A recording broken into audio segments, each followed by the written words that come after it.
I am a trans man, and with the help of a donor, I had a baby. Based on my previous pregnancy and experiences with healthcare, I knew that I wanted midwives at my birth. I knew that my needs varied from many other pregnancies, so I chose midwives because of their focus on relationship-based, individualized care.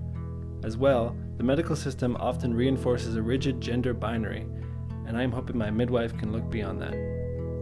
So, at my first appointment, I explained a few things that I know are important to me, like trans-inclusive language. This means using my chosen name, my pronouns, and taking care to talk about my body in a way that feels respectful. Birth and pregnancy is a vulnerable time for everyone. For trans people, changes in the body can be especially triggering. I hear your concerns, and I'm pretty sure that we can work together to develop a care plan that feels good for you. I will ensure that the other care providers in this practice are aware of your requests as well. I felt so lucky to have care providers that were sensitive and understanding about my needs. But at my 35-week appointment, things started to get complicated.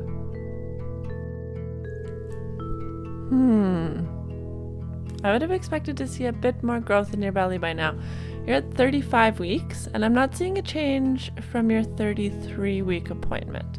So I think I'm going to refer you to an OB for consultation to investigate a little bit further about how your baby is growing. In the meantime, have you thought about breastfeeding? I'm gonna bottle feed my baby. Okay. Did you breastfeed your last baby? Have you thought about breastfeeding and its benefits? I had hoped that my midwife would have known or checked in about my previous surgical history. If she did, she would have noticed that I had had top surgery, and breastfeeding is not an option for me. I left this conversation feeling frustrated in addition to feeling concerned about my pregnancy. I started to feel anxious about how the birth would go. Luckily, my midwife addressed this right away at her next appointment.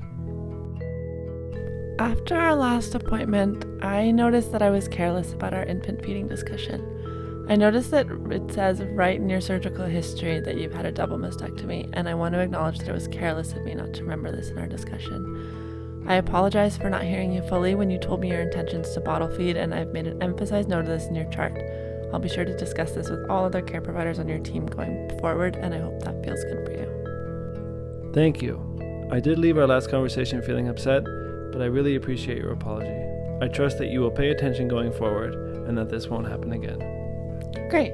I've made an appointment with the OB and it's scheduled for tomorrow morning, so we can check in with each other again after that. After reviewing your ultrasound, I'm concerned for the growth of your baby. Since you are at term anyway, I recommend proceeding with an induction. I've spoken with your midwifery team and they have let me know that you would prefer a home birth.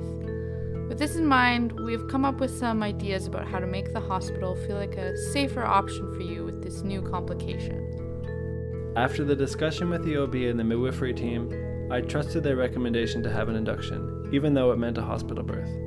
I was thrilled with the measure they took to ensure my comfort, like writing my preferred name on the whiteboard in my private labor room, and briefing all nurses and hospital staff that became involved in my care. My partner felt welcome, and we felt in control of the space.